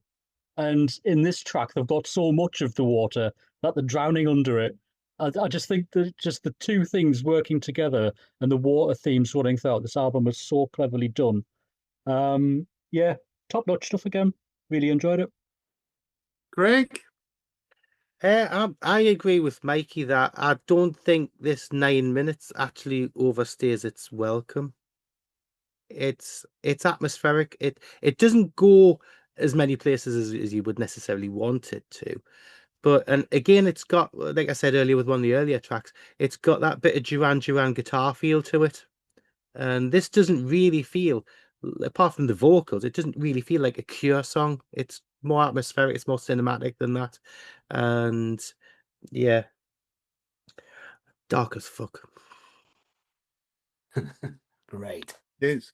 Yeah, I can't say too much about it. It's a step up from the last track. Robert's clearly disturbed at this point, but he is singing. He's not speaking over it.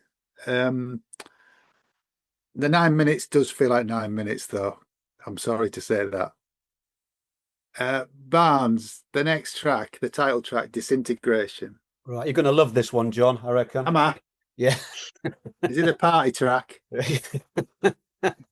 It most certainly is. So my knowledge of this, sort of research knowledge, is that this was the very first song that was written, album song.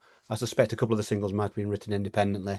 But in writing this song, this was what gave Robert Smith the direction of the album, where it was going to go, which is quite weird because actually the sound of it's quite different to all the other songs completely. Yeah, it is, yeah. It's incredibly wordy, said very quickly. So it's one hell of a mission getting all the words out, particularly when he sings it live. This is the point of in the arc of the story, if you like, where he just cracks and can't take any more, and the whole lot comes out in one splurge of, breaking down, as far as I can see. It's almost could be the end if there wasn't a happy ending to come later on. It's sort of broken down, disintegration.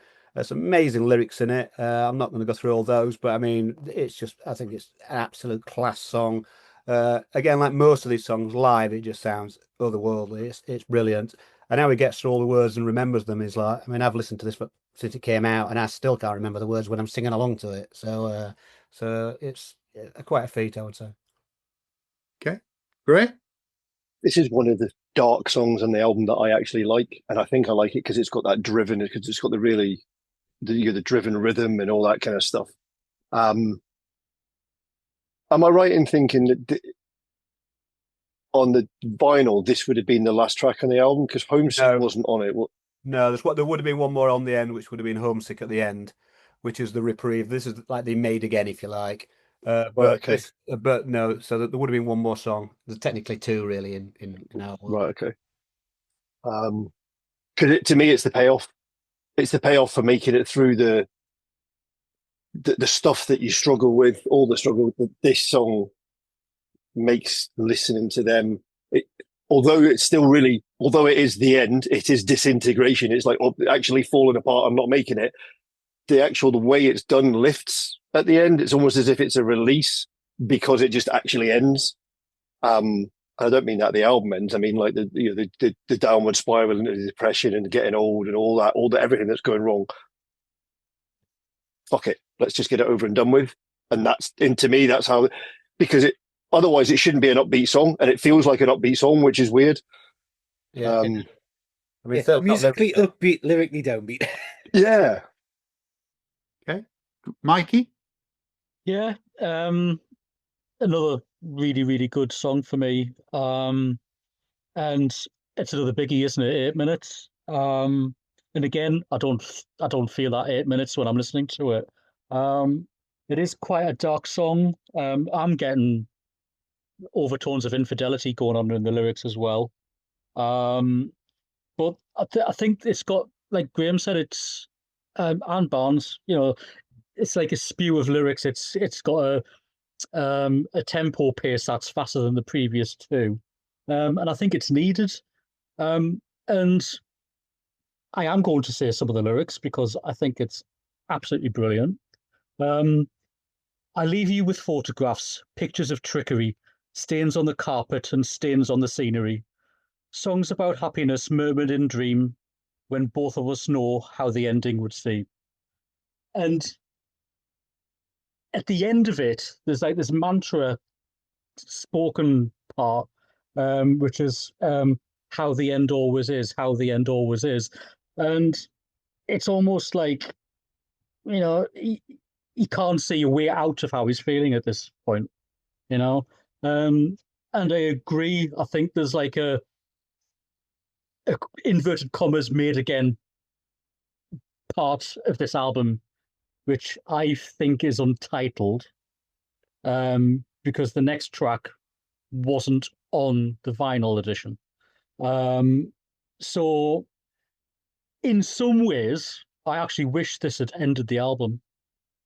I don't dislike the next two tracks, but I think this would have ended the album better.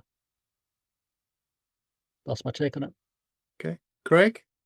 Yeah, I'm with Mikey on it. I like the way that it changes the pace for it. But what I would have loved to have heard with this track is some orchestration on it. I know it wouldn't fit with The Cure so much, it wouldn't fit with the thing but I think that musically this really would have been nice with some like strings and building strings and things in the background. Do you not think that would take away from the lyrics? Because he's really going for it by the time he gets the end. He's just struggling to get all his words out. But that would help the build. There is a keyboard wash in the background doing a little bit of that. Yeah, there is, but it's just what I would have liked myself, but that's just me being a picky bastard. But no, it's building to a crescendo. Yeah, it's a better track. I think the fact that Praise for Rain and Same Deep Water as You follow each other doesn't help Same Deep Water as You to me as a listener.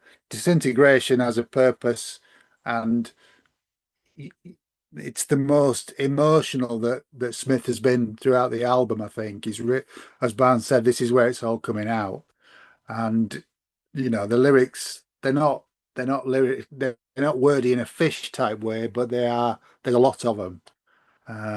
That's great, good track. Track 11, Barnes. Can I just mention the bridge? If the bridge of the song, and that's a good song. Well, it's good song. Poor album, but that's another story. So the bridge of this song, I'll try and say as clear. I'm not very articulate, not very good at reading, but here we go. Now that I know that I'm breaking to pieces, I'll pull out my heart and I'll feed it to anyone. Crying for sympathy, crocodiles cry, as in crocodiles tears, for the love of the crowd, and 3 cheers for everyone. In other words, it's going through the motions, a tour and all that sort of stuff, but whatever. And then there's this weird section which I did a bit of sort of googling to work out what Ellie was talking about, but the words are dropping through the sky, through the glass of the roof, through the roof of your mouth, through the mouth of your eye, through the eye of a needle. Well, it turns out to be some Bible quote, which I don't think you know about. But the Bible quote is, there's more chance of getting a camel through the eye of a needle than a rich man going to heaven, or something like that. And the words he used are, through the eye of the needle, it's easier for me to get closer to heaven than ever feel whole again. Classic, absolute gold. There you go. All right. Track 11, Homesick. Homesick and Untitled, the tempo now is down. They're slightly more tuneful. Again, they're in the same sort of filmic sort of vibe. Not long intros, few words, poetry, if you like, in the middle. The music is an accordion or something is playing. I don't exactly know. I'm not very musical, but in Untitled, starts with the piano. Starts with a piano. Oh, that's the other way around. So on this one, it's started like a piano sort of thing, and it's much more tuneful, lighter. It's piano and guitar to begin with, yeah. Yeah. The lyrics, let's be honest, are not particularly any lighter than anything else. So this is not a happy ending or a, this is the resolution to the story. It just stays down and remains down on both tracks, actually. But I think the tone of the music is slightly more uplifting. If uplifting is the word I'm looking for, I don't know. Okay. Great. So sticking with the filmic feel, if Disintegration was the climax of the movie and the last big scene of the story, this to me is the end titles. This is like, it's all happened, we're moving away, take the time to breathe. And it gives you that, for me, it's the space after the last 3 or 4 tracks that have gone before it, which are all really quite oppressive. This is much lighter than those. Like guitar and piano start, and the do do do do do, the motif that plays through it. It's almost relaxed, and it gives you that time to go, what have I just listened to, and process it. Not necessarily anything earth shattering or good about it, but I think essential for the album. I think it's that really needed to give you that palate cleanser, because otherwise you'd go away from it wanting to hang yourself from the rafters. Yeah, Mikey. Yeah, I quite like the change in pace in this one. I love the acoustic guitar work in it. I think that was I know there's acoustic guitars in the album, but it was, put to the forefront on this track, and I think it's really nicely done. There's some nice sort of like ascending and descending riff work going on in the background as well, which I really liked. And the fact that it's about 3 minutes again of intro just gives you that, like Graham says, that palate cleansing breathing space after Disintegration that I think's needed. And the track's very much a two-hander for me as well, because towards the end it feels almost like a band jam session almost. It has a very live feel to it. Not one of my favorites on the album. I think we're starting to get to the themes outstaying their welcome to a degree. And for me, I think the album might have worked better without these last 2 tracks on them. Yeah. Possibly I might have kept Untitled and kicked something like Fascination straight off. So am I right in thinking Homesick wasn't on? It wasn't on the vinyl. On the vinyl. No. Yeah. So a bit middling compared to where the rest of the album's been for me, but I can sense why it's where it is. Yeah. Greg?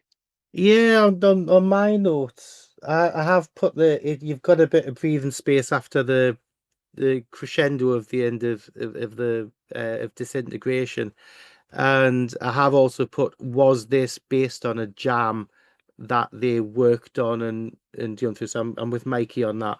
And I think it is a bit middling. It's got still continuing the themes and that, but To me, if it wasn't here, I don't think it would make that much difference to the album. So I could understand if they took it off the vinyl initially, because it's not. I don't feel it's an essential tune to what you've actually just gone through. Okay. I quite like this compared to the other two long tracks that were before the title track. I think you're right. It's got a bit of a band jam to about it, but Even the jazzy keyboard about stuff it. and But everything there. that's a strength in my book. The tracks that I really struggle with on this album are where the guitar's off doing one thing and the bass is doing something else, and the keyboards are over here playing something else. They're the tracks that I like the least. This feels a very together track. And like, as Mikey said, that guitar work in the middle is brilliant, really melodic. I mean, it probably overstays its welcome by a minute or two, but it's lovely. It Doesn't feel like a Cure song though, does it? Sorry? Doesn't really feel like a Cure song though, does it? No, it doesn't. But that's not a bad thing for me, you know. Anyhow, on to the end. Barnes, last track, Untitled. So the last track is called Untitled, you know. This could be Made Again. This is the Made Again. So if we imagine it coming from Disintegration into this is, I think, the palette cleanser, in, as we said, on the original album. There are a lot of similarities between Homesick and Untitled in some ways, certainly in the mood, I think. This is the one that starts with the accordion sound, isn't it? And it's a slightly... a bit outside the wall, isn't it? Yeah, outside the wall. Yeah, I like that. Yeah, it's good. Yeah, I like all that. You know, I mean, it just brings it to an end, clearly. A couple of the lyrics here, never quite said what I wanted to say to you, never quite managed the words to explain to you, never quite knew how to make them believable, and now the time is done. You know, I mean, that's Made Again, isn't it? That's the same thing. But it's you know, I mean, I can't say how much I like it because I keep saying the same thing, don't I? I just think the whole thing would just works as one long suite, and it's just like part of the whole thing for me. I just, you know, the length of it, I don't even know how long it is. It's just one long thing for me, and it's probably another 6-7 minutes or something, I guess. Yeah. Incredibly long outro. Great. Don't have a problem with that in the slightest, you know. Okay. Great. So I think this, to me, especially with just having heard those lyrics again, so paying attention to the lyrics for this, it made me question what I thought of the album. So obviously you read all the bit about he was 30 years old, he was having issues and all this kind of stuff, didn't want to get old and all that kind of stuff. But the more attention you pay to the lyrics, the more it is about fears of a relationship, whether the relationship is failing or not what he should have, or all that kind of, or maybe as Barnes said about the troubles with being who he is and trying to maintain a relationship because of what he's done. So the whole thing's kind of morphed for me as I've listened to it over the last couple of weeks. It's changed my view of the sort of the mood suite at the end of the album has changed. And this, where I said Homesick is the payoff, the palate cleanser, this is, as Barnes has said, this is the second groove on the last side of the record. You know, this is sometimes again you'll get the happy ending. It's not happy music, but it's that kind of it's a new view, a new outlook. So yeah, Mikey? Yeah. As much as I said that Disintegration should have ended the album, I still actually really like this track. It's another bass heavy led track, which I think is wonderful. And for me, it pays back to Close Down, the third track. You know, you've got that home sat in the middle of, you know, sprawling instrumentation either side of it. And again, I don't think it offers anything new to the album, though. I think that's my only thing with this album is some of the sounds become a tiny bit repetitive, and I think a 10-track album would have suited better than a 12-track album, but I don't necessarily think that the 10 tracks on the vinyl were the right choices either. Having said that, the accordion work on this I think's absolutely sublime. I think it's really nice. It changes things up quite a bit. But again, like some of the lyrics, I wrote these down, which was feeling the monster climb deeper inside of me, feeling him gnawing my heart away hungrily. He's got some bloody good words, that guy. So yeah, it's a nice ending to the album. I understand why it's that way, but it's not how I would have ended it. Okay. Craig? Yeah, I did get the accordion outside the wall at the very start of the track. I mean, it doesn't go on like that at all. It's just that first bit there. I can understand why they are ending the album with this. I mean, I don't think we needed Homesick. This I understand. It's the aftermath. It's the morning later. It doesn't have, comparing it to Made Again. It doesn't have the uplifting feel or the uplifting musicality of Made Again. This is still down and depressing. But I think as an album closer, it does work. Okay. Yeah, it's okay. I think it kind of doesn't bring some resolution, but it draws a line under it. I think the lyric that Mikey sort of read was what I was going to say as well. But the last two lines of the album is "I'll never lose this pain, never dream of you again." Until the next night, and he goes through it all Sorry? again. Yeah, until you put it on again and live it out again. It's more like a Cure track than the one before it. I mean, Mikey's talking about taking tracks off the album. I think we probably take different tracks off the album, so it kind of sags a little bit in the bits that Barnes loves. Like the praise for Rain and Same Deep Waters, you are just too alike for me. I think Untitled is different to anything else that's on the album, so it justifies its place for me there. But yeah, I mean, do you want to just go round table and sum the album up to somebody who hasn't heard it? Van? Am I going first? I mean, I would say possibly what I've learned this afternoon is maybe it's one of these albums that's not as instant as I thought it was. Which again, in our world, is probably a good thing because we've all listened to albums 30,000 times before we agree they're all a masterpiece. So, which is quite interesting. I thought it was more immediate than that. I think if I was judging the four candidates around the table, I think Mikey possibly liked it the most, followed by Graham, and then I would say probably 1 out of 10 from John. John and Craig. No, it's difficult to say, really. Well, but, the first couple of plays, I found it really impenetrable. I thought, Christ, what am I going to say about this? Yeah. And it was very much like Brave. After about the fourth play, you're hearing things that you didn't hear. Yeah. I think for me, it's just like a switch. The whole thing's just, you put it on and it's on. It's like one of them things, and it's like, that's it. It's just that's the next hour of my time taken up listening to this for the probably billionth time. Do you know what I mean? I like as much now as I ever have done it. I never get bored of it. I don't know quite how, but I never get bored of listening to it. It's just one of them things. This thing. Yeah. Maybe it's simplicity in some ways as part of its charm, I guess, in some ways, It's clearly important to you, and that's why we've got you on here. There we go. Great. I think if 17 seconds or Staring at the Sea is where your Cure listening experience resides, this will be something that will take a while to get used to. It's been it's been out 30 odd years. Is it 30 odd years? No, 29, yeah, about that. 29 years, yeah. And even that's the 35. last 2 weeks, 35, is it 35 years? Yeah. 36 years this year.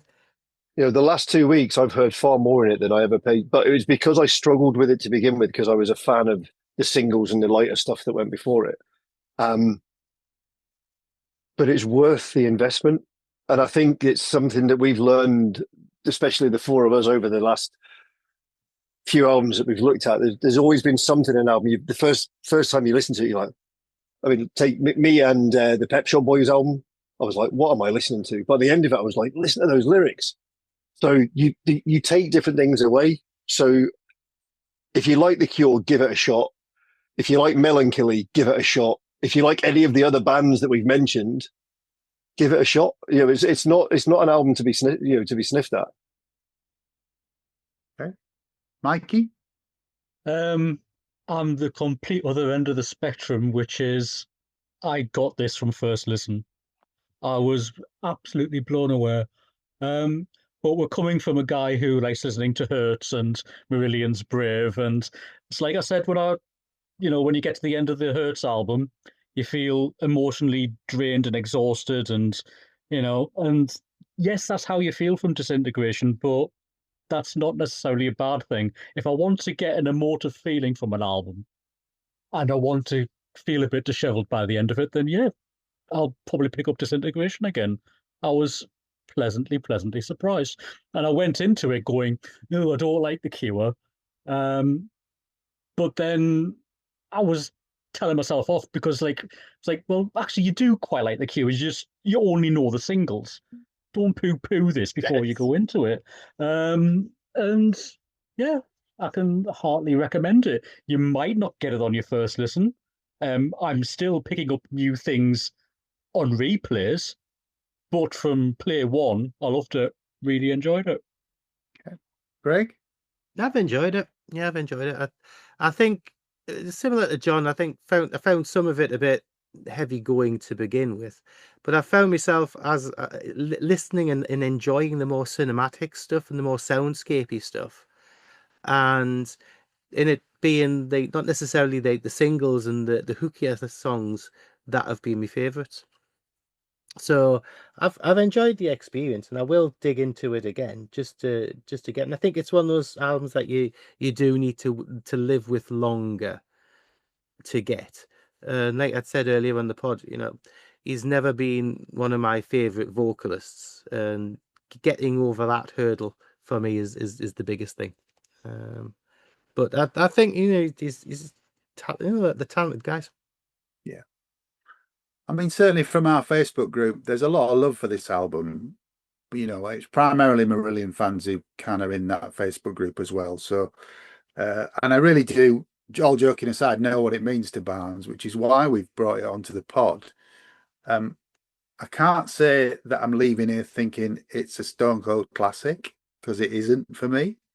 It doesn't have that emotional resonance that some of the other records that I like have for me. That doesn't mean it's not there. It means that I can't pick up on that. Musically, it took till about the fourth or the fifth play for some of the deeper tracks like Fascination Street and Last Dance to hit. The singles are the singles for a reason, because they are melody and hook laden, whereas some of the album tracks really aren't that. They're more about the atmospherics and the lyrics that Smith's talking about. A bit like Craig, I'm not a massive fan of his vocal delivery unless he's singing. When he's singing, I'm all right with that. But if you've not heard it before, I would say give it 2 or 3 spins. I really would be surprised if you got it from first spin, as Mikey did. There's so much going on here. We've talked for a long time about this record, so I don't really want to go on about the tour. I mean, there is a live album which just features the tracks from the album called Untreat. Is that right, Barnes? That is correct. At the time, it was a standalone vinyl, LP, or whatever you want to call it, CD. In the streaming world that we all know and love now, it's part of a deluxe set. So there's got the original side, disc one, if you like. This is at the end, then there's some demo stuff in the middle. Yeah. And then there's another great rendition of it from a thing called Trilogy, which they did in 2002 in Berlin, 2 shows in Berlin, where they did the trilogy of their, in the nicest way, 3 most depressing albums back to back. You'd love that night. Which albums? Well, they did Pornography, yeah, Disintegration, and then their latest at the time, which is called Blood Flowers, which is, I think they were trying to hark back a bit to Disintegration and Pornography, but in some ways it's the weakest of the 3, but for obvious reasons, really. But that's, and it's available. I think it came out as a concert film and then DVD and Blu-ray and all that sort of malarkey. So that's good. Yeah. And it's most of the, or a large number of the songs get a good outing at most Cure shows, which are 3 hours long. They probably play a good third of this, sometimes 2/3 of this album, and not just the hits. They'll play the sort of darker songs as well, which are amazing live, as you can imagine. So yeah, that's that. Great. That's really weird because the last time I saw The Cure was 2022. And the only songs from this album they played were Pictures of You and Love Song. And I was going to comment about how little of it they played on that tour, but I don't know if that's Hyde Park. Was that Hyde Park, Graham, or was that? No, that was the OVO, the Wembley Arena one. All right. Yeah. Oh, I was saying. Well, maybe they'd mixed it up a bit from the previous one, but Yeah. so, I've seen probably, I don't know, a dozen times over the years. And they go in, fits and starts, don't they, obviously? But certainly the last time I've seen them, they played a lot from these two albums. But I think also, so obviously they just got songs from the Lost World. Yeah. Yeah. If you liked that, I would listen to this. And it's really weird because I love the new album. And a lot of it has the very long intros. It's got the sort of, it's still more Cure than this perhaps, but it's got the long intros. It's got that kind of dynamic to it. So if you like the new album, definitely give this a listen. I think all the journalists when it came out said it's the old classic. If you're a journalist, you say the same things, but this is their best album since Disintegration. That's what they'll say, isn't it? Yeah. And it's certainly from the same stable, I would say. Yeah. Okay.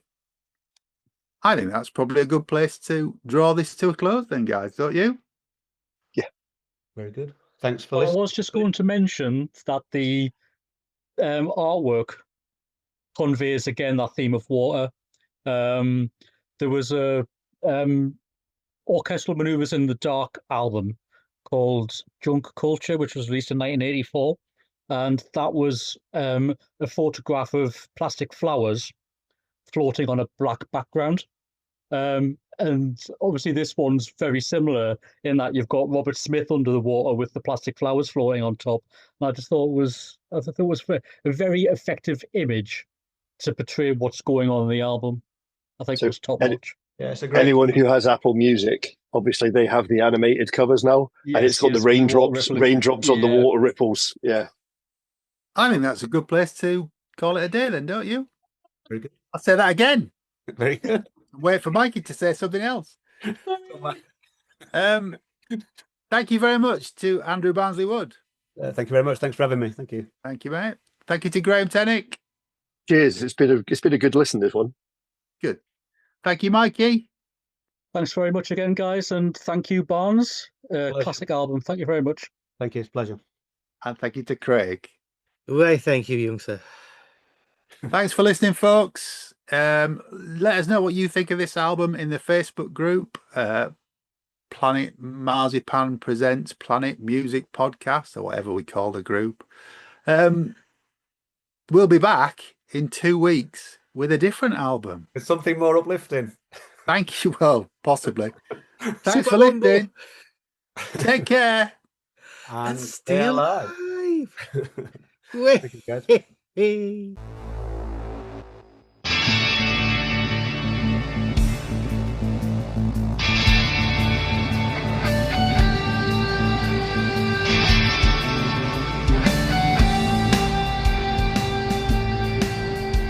Thanks for listening. To Planet Music from the makers of Planet Marzipan. If you like what you've heard, please like and subscribe, and maybe even join our Facebook discussion group. You can contact us at planetmarzipanpodcast@gmail.com.